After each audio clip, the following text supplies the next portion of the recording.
All the best for your physics. Hope आप सभी का पेपर बहुत अच्छा जाएगा और सभी बच्चों ने बहुत मेहनत की हुई है and thank you for your support and love. And आज की जो टिप्स तो मैं दूंगी कि आपको फिजिक्स का पेपर अटेंड कैसे करना है। लेकिन सबसे पहले तो जो बच्चों को डाउट्स रहते हैं, बच्चों का डर रहता है कि मैम फिजिक्स से इसलिए डर रहता है क्योंकि अप्रोच समझ में नहीं आती, क्वेश्चन देख के ये समझ में नहीं आता है कि किस तरीके से पेपर को देना है। तो देखिए, अगर आप लोगों ने मेरी, और अभी भी ज्यादा वक्त नहीं हुआ है, मैं मानती हूँ खाली 4-5 दिन ही बचे, लेकिन उसमें भी अगर दिन रात आप मेहनत करेंगे ना, आप ये सोच के मेहनत करेंगे कि बस 21 आने ही वाला है, फिजिक्स हो जाएगा, तो क्यों ना ये लास्ट टाइम और दे देते हैं फिजिक्स को, हो सकता है हमारा पेपर अच्छा चला जाए। ठीक है, तो अगर आप दिन रात करके प्लेलिस्ट सॉल्व कर लेंगे, क्वेश्चन सॉल्व करेंगे, और मैंने थ्योरी के भी कुछ क्वेश्चन अपलोड किए, तो अगर आप करेंगे ना तो automatic you will get confidence कि हाँ इस तरीके से अप्रोच किया जाना है। और मैंने बहुत सारे फॉर्मुलेज भी यूज नहीं किए, बहुत सिंपल सा एक फिजिक्स जो हम नॉर्मल फिजिक्स पढ़ते हुए आते हैं वही फिजिक्स सॉल्व किया है। जैसे फॉर एग्जांपल अभी 2 दिन पुराना मेरा एक वीडियो ही है जिसमें जिसमें उन्होंने टर्मिनल पोटेंशियल डिफरेंस पूछा हुआ है। तो टर्मिनल पोटेंशियल डिफरेंस उन्होंने क्या पूछा हुआ है, मैंने उसमें E-IR लग सकता है लेकिन मैंने नहीं लगाया। उसका रीजन क्या है स्टूडेंट्स, कि उसमें जो ऊपर जो पोटेंशियल डिफरेंस है ना उसमें E-IR लग रहा है और नीचे वाले में E+IR लग रहा है क्योंकि करंट की डायरेक्शन अपोजिट हो गई है। तो मुझे लगता है कि स्टूडेंट्स को इतना पहले 3 घंटे का टाइम है, इतना प्रेशर है, तो इतना याद नहीं, क्योंकि आता है, समझ में सब आता है, लेकिन क्या है ना एग्जाम के टाइम पे हम वो भूल जाते हैं, वहां पे प्लस माइनस की मिस्टेक करेंगे तो आपका पूरा क्वेश्चन गलत हो सकता है। तो इसीलिए मैंने है ना क्रिचॉफ लॉ से उस चीज को सॉल्व किया। और आप देखेंगे तो मेरे पुराने वीडियोस में भी मैंने फॉर्मूला कम और एक नॉर्मल फिजिक्स जैसे क्रिचॉफ लॉ लगा के सारी चीजें सॉल्व करना, या फिर आपने देखा होगा एंगल ऑफ मिनिमम डेविएशन के क्वेश्चन, मैं सिर्फ कीवर्ड्स पकड़ती हूँ। कीवर्ड्स का मतलब है अगर मुझे क्वेश्चन में दिया हुआ है कि सिमेट्रिकल है लाइन या फिर पैरेलल टू द बेस है, तो मैं समझ जाती हूँ कि ये जो क्वेश्चन है एंगल ऑफ मिनिमम डेविएशन का। वहां पे मैंने सिर्फ और सिर्फ स्नेल्स लॉ लगाए और मैं सारी जो लिंक है आपको प्लेलिस्ट में देती हूँ, आप प्लीज उसको चेक करिए। तो उम्मीद है मुझे कि आपको कॉन्फिडेंस आता होगा उसको सॉल्व करके। फिलहाल इस वीडियो में मुझे कुछ टिप्स बतानी है।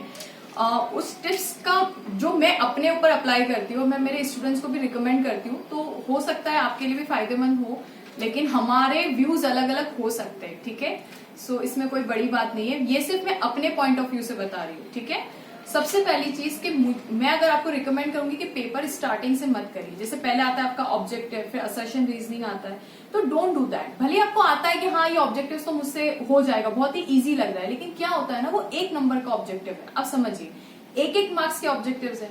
अब पता नहीं वो आपको लग रहा है वो सही है, लेकिन हो सकता है वो ऑप्शन करेक्ट ना भी हो, राइट। अगर हो तो बहुत ही अच्छी बात है, लेकिन हो सकता है ना भी हो। बट होगा क्या कि आप उसमें अननेसेसरी का टाइम ज्यादा दे देंगे। अब आपने टाइम ज्यादा दिया तो आपके जो पीछे के 5 नंबर के क्वेश्चन है ना, जहाँ पे theory plus numerical, generally board यही काम करता है। 5 नंबर के क्वेश्चन में बोर्ड क्या कर रहा है कि आपको बी पार्ट के अंदर उनके न्यूमेरिकल, जैसे मेरे जितने भी प्लेलिस्ट आपने सॉल्व किए, मैंने मोस्टली 98% तो न्यूमेरिकल ही डाले, तो उसके ऊपर उन्होंने उसी के बेस पे थ्योरी पूछी हुई है, राइट। कितनी क्वेश्चंस में ऐसा ही हुआ है कि उसके ही बेसिस पे थ्योरी पूछी हुई है, तो ऑफकोर्स हमें उसकी थ्योरी प्रिपेयर करनी है। अब क्या होता है ना कि जब आप थ्योरी, अगर आप 1 नंबर के क्वेश्चन को टाइम दे देते हैं ना, नहीं पता चलता है, हमें शुरू में देखने में लगता है हम कर लेंगे, लेकिन 1 नंबर के जहां उठाने जाते हैं ना तो बिलीव में आपका टाइम निकल जाता है। असर्शन रीजनिंग में भी आपको सोचना पड़ता है। फिर पता है क्या होता है स्टूडेंट्स के साथ फियर, अगर उनको आंसर्स आ भी जाते हैं ना तो लगता है कि नहीं यार हो सकता है इतना इजी क्वेश्चन बोर्ड कैसे दे देगा, तो वहां पे कॉन्फिडेंस भी हमारा, क्योंकि कुछ ना कुछ हो जाता है ना। तो मेरा ये कहना है कि स्टार्टिंग से पेपर मत करिए, पेपर हमेशा ना पीछे से करिए, मतलब 5-5 नंबर के क्वेश्चंस पहले उठाइए। आपको शुरू में लगेगा कि नहीं 5-5 नंबर के तो क्वेश्चन मुझे समझ ही नहीं आ रहे, लेकिन थ्योरी तो आती है। इसीलिए अभी जो इस वक्त आपको करना है, तो सबसे पहले थ्योरी प्रिपेयर करिए, सारी थ्योरीज अच्छे से प्रिपेयर कर लीजिए, क्योंकि थ्योरी आनी है। तो आपकी थ्योरी स्ट्रांग होगी ना, तो आपके न्यूमेरिकल्स भी, देखिए न्यूमेरिकल्स में गिवन लिखेंगे, आप उसका डायग्राम बनाएंगे, कुछ तो आपको आ ही जाएगा, लेकिन थ्योरी सबसे पहले। तो जब आप 5-5 नंबर के क्वेश्चंस में टाइम देते ना, वो आपका 5 नंबर का क्वेश्चन है, तो आप सोचिए उसको आपको टाइम देना ही पड़ेगा, आपको उसके लिए डायग्राम बनाने पड़ेंगे, आपको उसके लिए लैंग्वेज अच्छी लिखनी पड़ेगी। तो पूरा पेपर का जो कमाल है ना फिजिक्स का, वो लैंग्वेज के ऊपर है। मैं आपको एक एग्जाम्पल देती हूँ, आप ही कुछ सजेस्ट कीजिएगा कि कौन सी लैंग्वेज सबसे ज्यादा अप्रोप्रिएट है ना। ये लेंजेस लॉ पेपर में पूछा हुआ है बोर्ड में, पास ईयर के क्वेश्चंस में है। अब मैं आपको 2 स्टूडेंट्स के आंसर बताती हूँ, आप खुद ही जज कीजिएगा और कमेंट करिएगा कि कौन सा आंसर आपको ज्यादा अच्छा लगा। स्टूडेंट 1 ने आंसर लिखा है लेंजेस लॉ के लिए when current flows in a circuit, says I1, then it produces current, say I2 in the other circuit, in the other, such that it opposes its change. सही बात है, lenses law भी यही बोलता है, when current flows in a circuit say I1, then it produces induced current such that it opposes its change. ये student 1 ने लिखा है, ठीक है।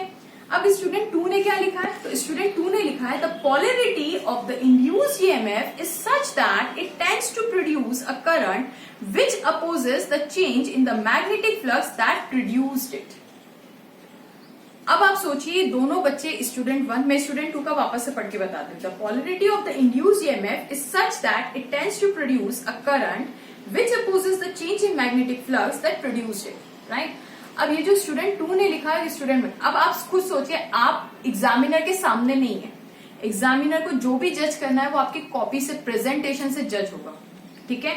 तो अगर आप ऐसे क्वेश्चंस आंसर एक स्टूडेंट 1 ने लिखा, दोनों सही, और मतलब स्टूडेंट 1 भी ठीक लग रहा है, स्टूडेंट 2 का भी अच्छा लग रहा है, लेकिन सबसे ज्यादा अपीलिंग आपको स्टूडेंट 2 ने किया होगा, क्योंकि उसने एक्चुअली फिजिक्स के वर्ड्स यूज किए, प्रॉपर वर्ड्स यूज किए। तो आपको लिखते टाइम आप सोचते हैं मैं तो थ्योरी तो अच्छे से लिख के आया, फिर क्यों मुझे 4 नंबर का, जैसे सपोज अगर थ्योरी 3 नंबर की, आपको 1 मार्क्स मिला, 1.5 मिला, या 1 नंबर भी क्यों कटा, जबकि आपने लिखा तो वही था। हर स्टूडेंट ये बोलता है मतलब तो वही है, मतलब नहीं, मतलब से नहीं होता है। आपकी लैंग्वेज अप्रोप्रिएट होनी चाहिए पेपर। आप सोचिए सामने वाला जब कॉपी चेक करेगा तो वो आपकी लैंग्वेज से आपको जज कर रहा है कि इस बच्चे को कितना फिजिक्स आता है। इसीलिए एनसीईआरटी रिकमेंड की जाती है, क्योंकि एनसीईआरटी की लैंग्वेज बहुत बढ़िया है। और ये जो मैंने the polarity of induced EMF is such that it tends to produce a current which opposes the change in the magnetic flux that produce it. इन्होंने सारे वर्ड्स यूज किए, और ये एज इट इज आप बुक खोल के देखेंगे तो आपकी एनसीईआरटी बुक का स्टेटमेंट है। तो उस बच्चे ने लेंसेज तो एज इट इज एनसीईआरटी से, क्योंकि रेफरेंस बुक कौन सी है, आप बहुत सारी XYZ बुक्स रिफर करते हैं, बट बोर्ड के लिए तो बेस एनसीईआरटी है ना, उसकी लैंग्वेज है। और आप खुद सोचिए कि एनसीईआरटी आप सब जानते हैं थोड़ी सी टफ पड़ती है आप लोगों को पढ़ने में, बट उसकी लैंग्वेज बहुत अप्रोप्रिएट है। तो आपको थ्योरी, मैंने एक बच्ची ने भी मुझे पूछा था मैम क्या करूं, तो मैं हमेशा रिकमेंड करती हूँ पहले थ्योरी की तैयारी कर लीजिए, क्योंकि थ्योरी में क्या है ना स्टूडेंट्स, आपको वर्ड्स, प्रॉपर वर्ड्स लिखना कैसे। अब आपको कोई डेरिवेशन पूछा है, आपको पूरा डेरिवेशन आता है, आपने एंड तक उसका प्रूफ भी दे दिया कि ये, और आंसर भी सही है, बट द थिंग इज आपको 2-4 लाइन तो लिखनी पड़ेगी उस डेरिवेशन के अकॉर्डिंग, आपको डायग्राम्स तो बनाने ही पड़ेंगे, आपको अकॉर्डिंग टू द डायग्राम चलना पड़ेगा।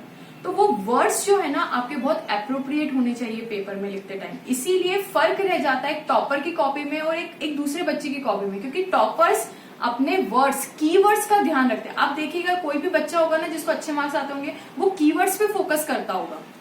जैसे ये स्टूडेंट 2 ने क्या किया है, पोलैरिटी ऑफ इंड्यूस्ड ईएमएफ, तो पोलैरिटी वर्ड आ गया, इंड्यूस्ड ईएमएफ आ गया, मैग्नेटिक फ्लक्स का चेंज आ गया, और करंट भी आ गया, सब कुछ उन्होंने डिस्क्राइब किया इन वेरी प्रिसाइज लैंग्वेज। तो ये सोचना कि 5 नंबर का क्वेश्चन है तो कम से कम इतनी लाइन भरना है, 2 नंबर का क्वेश्चन है तो इतनी लाइन भरना है, वो अपना क्राइटेरिया, दैट्स राइट। लेकिन अगर आप कीवर्ड्स यूज करेंगे और फिर कीवर्ड्स को पेंसिल से कर देंगे, क्योंकि आप खुद जानते हैं खाली पेंसिल और ब्लू पेन यूज कर सकते हैं, तो थोड़ा सा उसको पेंसिल से हाईलाइट कर देंगे ना आपके कीवर्ड्स को ही, तो आपके मार्क्स काफी इंक्रीज हो जाते हैं, क्योंकि चेकर को समझ में आ जाता है कि इस बच्चे को फिजिक्स समझ में आ रही है, दैट्स वाई उसने कीवर्ड्स को मार्क आउट किया है। जो न्यूमेरिकल का फाइनल आंसर उसमें यूनिट लिखना ना भूले, ठीक है, यूनिट प्रॉपर होनी चाहिए, और बॉक्स लगाना तो थोड़ा सा अपीलिंग व्यू देता है, ठीक है। अब आप स्टूडेंट 1 ने क्या मिस्टेक की लिखने में, उनका भी सही लग रहा है, लेकिन देखिए when current flows in a circuit say I1 then it produces induced current, बोल तो सही रहे इंड्यूस करंट प्रोड्यूस होगा, लेकिन है ना ये अपीलिंग नहीं दिखता। जब चेकर इसको चेक करेगा ना वो समझ जाएगा कि इस बच्चे को फिजिक्स तो आती है, लेकिन इसने अपनी आम भाषा यूज की, इसने इफर्ट्स नहीं डाले पेपर में करने में। क्योंकि आप सोचिए आपको कॉपी प्रेजेंट करनी है, आप एक टीचर नहीं है कि क्लास में खड़े होकर आप समझा रहे, तो आप बुक, टीचर जब क्लास में समझाता है ना तो बुकिश लैंग्वेज आप नहीं यूज करते टीचर्स, क्योंकि स्टूडेंट्स को समझ में नहीं आएगा। तो उनका एक वे होता है पढ़ाने का, उनका एक समझाने का वे होता है, इसीलिए वो अपनी फीलिंग्स के साथ पढ़ा रहे हैं। पेपर के अंदर फीलिंग्स कम चलती है और अप्रोप्रिएट और मार्किंग वर्ड ज्यादा चलते हैं। तो कीवर्ड्स का खास ध्यान रखिएगा। तो जो बच्चे आपसे थ्योरी प्रिपेयर कर रहे हैं ना, वो कीवर्ड्स ढूंढ लीजिए, और उस कीवर्ड्स को आपको लिखना ही लिखना है पेपर के अंदर।